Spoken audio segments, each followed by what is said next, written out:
Welcome, latest episode of Five on the Floor on the Five Reasons Sports Network. Thanks for joining us on your favorite podcast app on Apple Podcasts, on Android, Spotify, and the Five Reasons YouTube channel. Also, check out Off the Floor. That's our Discord server, $2.99 per month. That's where you can communicate with us, other Heat fans. Also, make suggestions for episodes. Lots of stuff you can do on Off the Floor that you can't do on Twitter. So check it out. Again, link right here in the description. Also, check out Prize Picks. That's our fantasy sponsor. Use the code 5. They got a great new promo there. We see a lot of people taking advantage of this. We've had a revival, which I like. Legal again in the state of Florida. Again, if you use the code 5, what you get now is if you put down a $5 play, they hand you 50. So this is 10 to 1, not the old 1 to 1. This is 10 to 1. $50 is enough to play around on Prize Picks and see if you like it. So check it out. You got nothing to lose. Again, put down $5. I mean, what's that? A Big Mac? Put down $5. Get the match for 50. Start playing at prizepicks.com. And now, today's episode. Down the Biscayne. Yikes. 5 on the floor. Ride for my dogs. Where here's the thing. You can check the score. Hustle hard, couple scars, wearing bubble frogs. Just like Butler said, you in trouble, y'all. Kept the floor playing. Got it all band. Y'all seen the block. Stop with one hand. And Pat we trust. It's power, have the guts. We're here to bring the heat. Y'all can hang it up. Welcome to Five on the Floor, a daily insider show on the Miami Heat and the NBA, featuring Ethan Skolnick, Greg Sylvander, and Alex Toledo, plus others from the Five Reasons Sports Network. All right, welcome back to Five on the Floor. Here's today's floor plan. I'm Ethan Skolnick. You can follow me at Ethan J. Skolnick on Five Reasons Sports. I got Greg Sylvander. You can follow me at Greg Sylvander. He and I are going to be seeing a lot of each other telepathically on Zoom or StreamYard or whatever it is, because we are counting down, but not really. We're kind of counting up, even though the numbers are going up. Yeah, the numbers are going up. From 1 to 40 here, the top 40 players in Heat history. Of course, the Heat are entering their 37th season. For you, that's probably not, of course. I had to actually look that up. But they're entering their 37th season, and so we decided that was not a good round number. So we're doing 40, and we're also kind of splitting these episodes into either 4 players or 8 players, depending on how long we think we'll go talking about them. So we just did the first episode, Greg, and we got some feedback from it. And this was the top 4 in Miami Heat history. Again, there are no rules here, okay, except for this. It's about what they did for the Heat. Everything else, he and I can make our own judgments. We may disagree about some. I kind of talked him into one in episode 1, so I may let you talk me into one at episode 2. So here's what we went with. We went Dwayne Wade number 1, obviously. LeBron James number 2, which should not be controversial, although I saw some pushing back a little bit on it today on X and on Discord. But I don't think it's controversial. And then the one that is a little more challenging was Jimmy Butler or Alonzo Mourning for 3rd. And we ended up going the way, I kind of thought we should go. And the majority of our ex-followers thought we should go. I think I put it up there today after the episode posted, because we'll do a lot of interactive stuff with this list on social media and, of course, on Off the Floor. And I put who should be ranked highest among these 3, Zoe, Shaq, or Jimmy, and it was 44% Jimmy, 40% roughly for Zoe, and then about 16% for Shaq. And a lot of it did seem to be related to our audience, though, which tends to go a little younger, and so that may have played into it. Whereas some of the older heads on there went with Zoe. But anyway, we ended up going with Jimmy. My rationale for that, and then we'll get off of this, was basically that he's led them further as the lead guy than Zoe. I mean, there are a lot of factors that came into it, but that was a primary one. So, Greg, do you have any, before we get into today's list, which I think is one of the hardest lists we're going to have to do. This 5 to 8 is tough, okay? And we're only going to do these 4 tonight. But do you have any reservations about what you decided in the last episode? No, actually, some of the response we got from the episode validated, I think, that Jimmy belongs in the top 3, and that, Jimmy's 1 ring away from a lot of people putting him in front of LeBron for, probably mostly petty reasons. But I thought that it was interesting that a couple people weighed in. I think it was on Off the Floor, could have been X or Twitter or whatever we're calling it, and said, 1 ring away. And so it's interesting to think about that. I think that there's guys that are going to be in this next section of players that 1 ring changes everything for a lot of different guys. I'm thinking of one person in particular that we'll get into in a moment, but you're right. This next grouping may be the hardest to slot in order in a way that doesn't leave somebody feel like they're getting the short end of the stick here. Well, and I'm going to go through the stats on these guys, and there's a lot of similarities between the players on this list. And let's just give you the list, because I think we narrowed this to 7 guys. And maybe I'm wrong on this, but I think we narrowed this towards players who could go anyway up to about 11. So I'm just going to give the stats here. And there's one guy for whom the stats are not going to be at the level of the others. And I'll just pull those up as well, because I didn't do that before the episode. But we're going to go through this. But I'm going to read you. Here's what we're going to do. I'm going to have you guess the player. Okay? I'm going to give you the numbers. I mean, we kind of did this a little bit beforehand. Probably I shouldn't have. But you and I have sort of the same list of next 7. It's basically like 6 options and a sentimental candidate, in my mind. Okay. So let me give you the 6 options from a more of a statistical standpoint. All right. And again, this is only what guys did with Miami. 7 seasons, 16 points, 4 rebounds, 5 assists or 6 assists. 1 finals appearance, no titles. Okay. So 7 seasons, 16, 4, and 6, 1 finals appearance, no titles. I think I know who you're talking about. You know who I'm talking about. Yes. You don't have to say it, but we'll see if the audience can guess as well. Another one, 7 seasons, 2 finals appearances, no championships, 15, 9, and almost 4. Okay. People are going to understand, like, the season number is close on all these. These guys all played about the same amount of time for Miami, except one, other than the sentimental candidate. And that one, there's mitigating circumstances. All right, here's another one. 6 seasons, 17 points, 3 rebounds, 8 assists, no finals appearances, 1 conference finals appearance. Another one here. 6 seasons, 18 points, 7 rebounds, 2 assists, 4 finals appearances, 2 titles. And another one, I don't know if I read this one yet. Maybe I didn't. 6 seasons, 19 points, 5 rebounds, 2 assists. Basically just scratched the playoffs.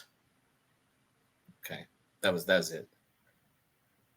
And the only pre-Riley candidate that we were considering in our top 11. And then this one, 4 seasons, 20 points, 9 rebounds, 2 assists, 1 finals appearance, 1 title. So again, you go through this list without us getting into the sentimental candidate. You got 6 guys who played between 4 and 7 seasons for the Heat. All of them with good but not outrageous numbers. Okay, like our first 4, particularly our first 3 have had at times, right? So they're all kind of in that mix. You've got 1 champion in here, right? 2-time champion. 2 champions, I'm sorry. 1 one-time champion, 1 2-time champion. And then a couple other guys that made finals appearances. 1 who made to the playoffs many times. Another one who made it to the playoffs, I think once, might have been. That series against Atlanta, maybe two times. So, yeah, like just off the top, like there's no one who statistically jumps out. So as we go through the players here, the players are Chris Bosh, Shaquille O'Neal, Tim Hardaway, Bam Adebayo, Goran Dragic, and Glenn Rice. Not in the same order that I put them out there to you. I think people will be surprised to see that their numbers are basically all in the same category.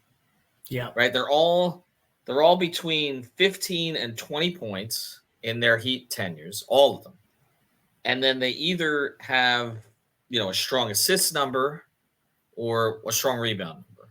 In the case of some, but there's, again, nobody averaging triple-double or anything like that. Nobody averaging 25, but just all guys who put up consistent numbers for them. And most of them on winning teams, in a couple of cases, the final winner team of all of this. Of this list, as you go through it, is there any of these 6 that you're just eliminating out of hand? It's going to be tough to say it, but I'm going to say Glenn Rice and Goran Dragic immediately for me. And I don't want to take too many people off the list because then you can narrow down who my other guys will be, although you don't know what order. But for me, those are the guys that I just don't know that they've done enough to reach this point in the proceedings. I might be a little biased towards Bam. I think he has a chance to become fifth on this list. So, and maybe even higher. The championships thing is big, but he's not there yet. Right. So we left last episode talking a lot about, was it going to be Shaq? Could he even have a case to be made? And, ultimately we didn't go in that direction, but this is where it starts to get interesting. Cause for me, this is between Chris Bosh and Shaq next. And for me, okay, I think ultimately because of the way that Bosh was associated with, I can talk myself in either way because Shaq really did usher in a new era for Miami basketball, and it was a big moment. But there's just something about CB sticking it out in Miami, and then the way things ended, I just can't help but think about what would have happened had he been healthy. How high could he climb on this list? And so probably people won't expect this, but at 5, I'm leaning CB. Where do you stand? All right, I'll get to it. Give me a second because I'm going to come around to it. First thing I will say is that I would eliminate one of the two. I would take Rice out right now. So I think we've agreed we're going to put Glenn to the side, which means you might hear about him in the next episode. But I'm going to take him out. I'm not going to take Goran out yet. Right. I got to think about that one as we get closer to 8 and see who we're putting at 8.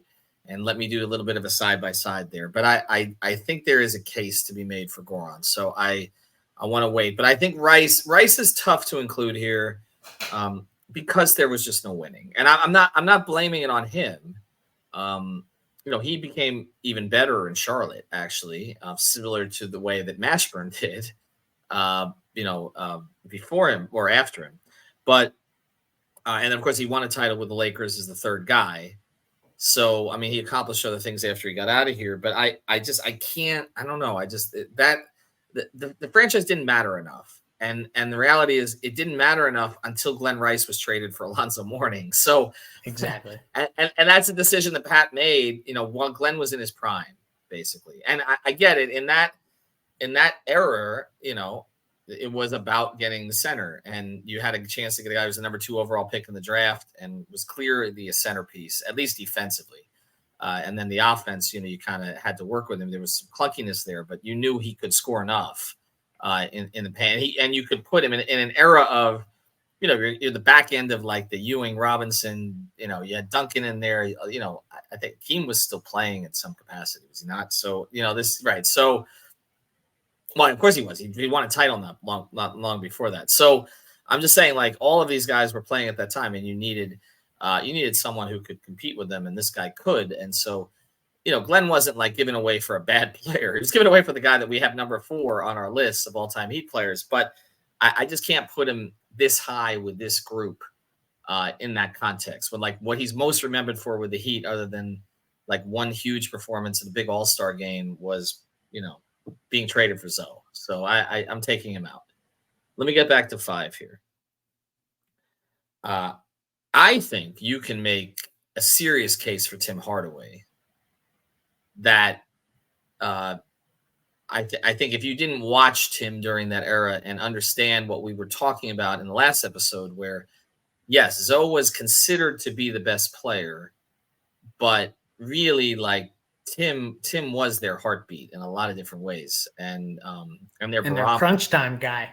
Their crunch time guy. That's who had the ball in the clutch, and that knuckleball jumper, and of course the 38-point performance against the Knicks, which everybody from that time remembers. And I don't think anybody really blamed Tim for those losses to the Knicks, in any significant way, even though he had some inefficient games. I think a case can be made for him, but I'm not going to go all the way there. But it can be. And also, what's interesting about this group, is funny, with the Heat, again, you have a lot of guys whose time with them didn't end well. and for a lot of players, it doesn't. But, we talk about in the first episode, well, Dwayne didn't end well. Of course, they got to reprise it, right? Zoe, it didn't end well. Then they got to reprise it because he came back. LeBron, I mean, it didn't end.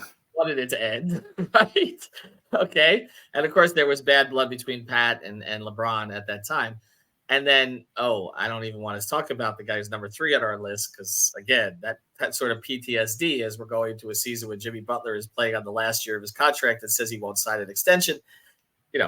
There's a lot of these patterns with the Heat that kind of repeat themselves, and they do repeat themselves with a lot of different teams. But I'm just saying, as we're going through, we're talking about all the top players in franchise history, and in a lot of cases, like it took a coming back for Zoe and Dwayne, and it may for Jimmy someday. Who knows?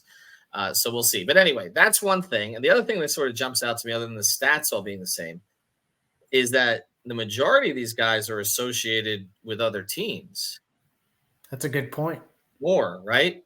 I mean, Bosh is, I guess, the most. I mean, people remember kind of CB4 in Toronto. I think he's more of a Miami Heat guy now, but career cut short, so that's another difficult part. Cut short. So, and because it was cut short, even though he'd signed the extension, he actually played more seasons with Toronto than he did with Miami, 7-6.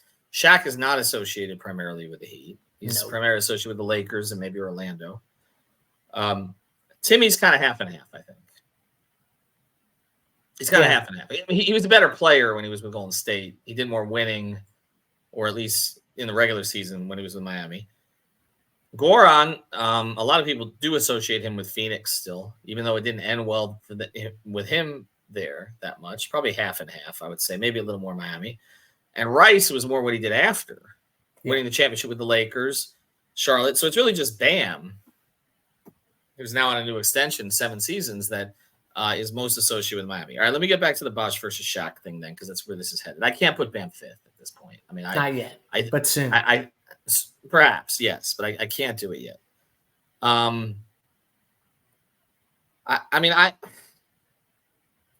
It's really tough. This one is tough. The Bosh Shaq thing is tough. Again, because I think there's such good feeling about Chris, even though there was a negative split at the end. But again, the negative split, the Heat were trying to do the right thing, and Chris has come around on it. And so to me, that's water under the bridge at this point, regardless of what it was at the end. Chris wanted to keep playing for the Miami Heat badly. Shaq didn't by the end. And that does. We're allowed to take all this stuff into account. It's like where we're ranking them in Heat history. Shaq, I talked about in the last episode, trashing Chris Quinn and Ricky Davis on the way out the door, all that. Whereas, again, Chris had the issues, but they were health related. They were beyond anybody's control. To me, it comes down to a couple things. One is Shaq was the main guy on that team, or was supposed to be, and kind of was a co-main guy for that first season, but then he faded more towards the background. So any argument about, and again, he was mostly a decoy in the finals. He averaged 13 points. So any argument about, well, Bosh kind of rode LeBron and Dwayne and didn't have to, he didn't have to take the heat that Shaq did. I don't necessarily agree with that, because Chris, even though he was the third guy, there was like a lot of pressure on the third guy, particularly he was the fall guy for everything. Correct. So the idea that like Shaq had more performance pressure, I don't agree with that. Bosh has 1 more title and 3 more finals. He played more seasons here. The numbers are virtually the same. He averaged 18, 7, and 2. Shaq averaged 20, 9, and 2. Chris, as important as Shaq was, obviously, to providing that decoy for Dwayne and everything else he did to empower Dwayne off the court too. Bosh, without Bosh, the Heat's pick and roll defense would not have worked during that era. And I come back to they unlocked offensively all kinds of stuff. So it was like he was the Swiss Army knife that unlocked that entire group. Ultimately, they talk about him being the most important player on that team, and Spoelstra has said that. Right. And I feel like overall, honestly, Chris contributed to the championships more than Shaq contributed to his championship. Shaq was a better player in 04-05. If we were talking about 04-05, if Dwayne doesn't pull the ribcage muscle, if Stan doesn't stop going to Shaq in the fourth quarter of that game and kept feeding Dwayne, who wasn't capable of doing. If all those things happen, and they get to the finals, they probably win the championship that year, and then we look at this differently, or I look at this differently. I'm putting Chris Bosh ahead of Shaquille O'Neal. So I'm with you. I agree. Okay. So for you, well, we'll do this after the break. I want to mention our sponsor here, and then we'll get to it after the break. So we basically got Timmy, Bam, Goran, Glenn, and a wild card candidate here that we're going to discuss for 7 and 8. Before we do, want to mention a great sponsor of the 5 Reasons Sports Network. He'll talk heat with you all day. Nelson and his family run c-armandstaffing.com. It's mobile C Arm and Staffing Services. Why would you reach out to them? If you work in a medical office or a hospital, give them a call, 561-891-9620. That's 561-891-9620, c-armandstaffing.com. They will bring the x-ray equipment and all of the staffing to you in your medical office or your hospital. Take care of everything for you.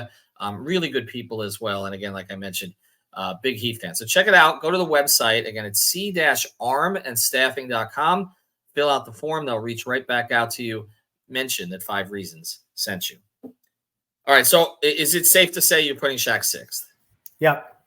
That's a quick way of getting through the list too. I like it. That's what I'm saying. We basically discussed those two guys. I do think they're the ones that have to be considered here above all others. And again, you're talking about two totally different types of bigs, and no one is saying that Chris Bosh was a more dominant player than Shaquille O'Neal during their respective careers.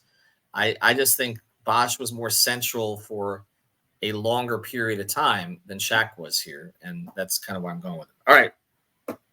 So number 7.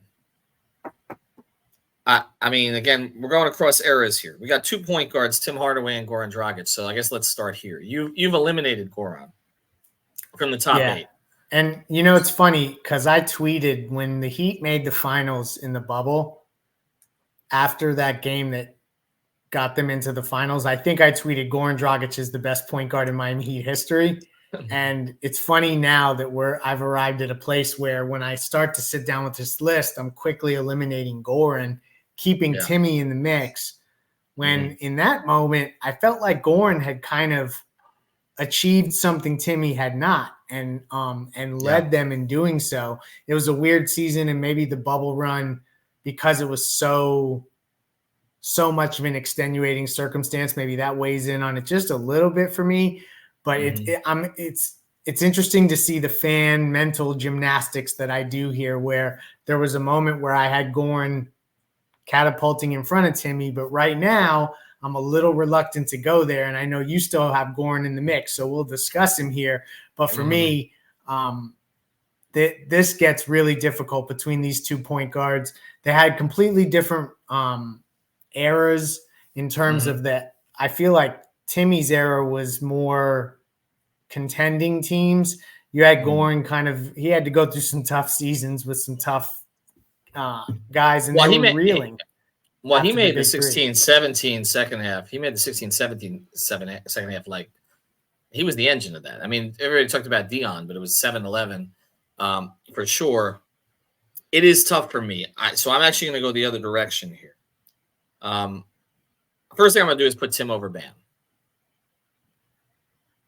Can you do that or no? Yeah, I can, but it's only for a limited amount of time. I feel like Bam at his age right now, he's coming for so many franchise records that combined with the eventual championship that I think he will win while in Miami eventually, I think he'll easily clear all these cats and go right up to number 5 or number 4. Or we'll see where he ends up. But for now, I understand where you're going only because Bam's story has so much that's not been written yet. Yeah, that's part of it. And I know people are going to look at it and be like, all right, again, Tim didn't make a finals, made one at Eastern Conference Finals, and that was it. I come back to it here. I think we went back and forth on the Jimmy Zoe thing, and I went with the contemporary guy. And so I think part of me wants to push back on that and say, okay, I have due respect for those late 90s teams, which, again, did not cash in. Okay, they just kept running into an opponent that was perfectly suited to compete with them, like literally within an eyebrow. And then it was just then it turned against the first year they got it, and the last 3 they didn't. That's pretty much what happened. It was really the most unique rivalry I think we'll ever see. To have 2 teams play each other 4 straight years in the playoffs, and every year it went the distance. Every year, whether it was the 5-game series, the lower or the seed 7-game series, with the lower seed winning. It's just crazy. I mean, and then not even to get into the drama and the fights and the interpersonal relationships, some of which the fans don't really even know some of the reasons that things went on between those 2 teams. But there was, again, there's people have written books about it for a reason. But I'm going to go with Tim next. I do think that Bam will pass him. I think it's pretty clear. And I actually agree with you that I think Bam could get as high as 5. I do think so. And I don't think he's that far away from 5 or 6. And we've also, to the point that I don't even know if you're on this episode, but I know who I speculated this with. If you put Bam on the big 3 teams instead of Bosh, I wonder what they would have looked like. Because again, we're talking about Bam, who has not developed. He's developing some Bosh-like offensive skills, but it's not developed. There's a reason we call them Bosh-like skills. He's not developed to that point. But of course, as a defender, Chris had to learn how to do all that sort of blitzing and everything else. He's not a great defender for the Heat's purposes, but even internally, they'll say he's not Bam. I mean, so and now we see the bond between LeBron and Bam. And I'm thinking, man, LeBron would have taken him under his wing. And so I mean, again, Bam at that stage was like 8 years old. So I'm not saying but that. It's fun to think about. Yeah, it's just fun to think about substituting them. So I do think he could get as high as 5, but I'm gonna put him 8 right now. And to me, the tougher decision was between Bam and Goran.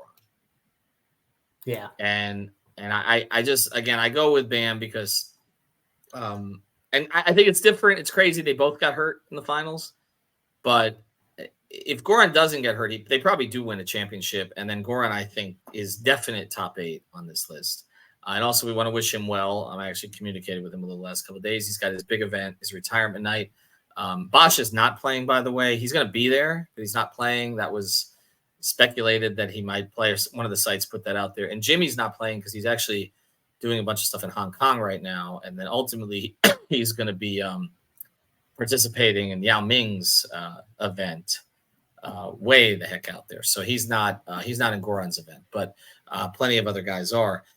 But I'm gonna go with Bam over Goran just because for the totality of his time in Miami, Bam has been more central, and we talk about him. He's the floor, and I just think he's, even though Goran came in as a fully formed player who had been 3rd-team All-NBA.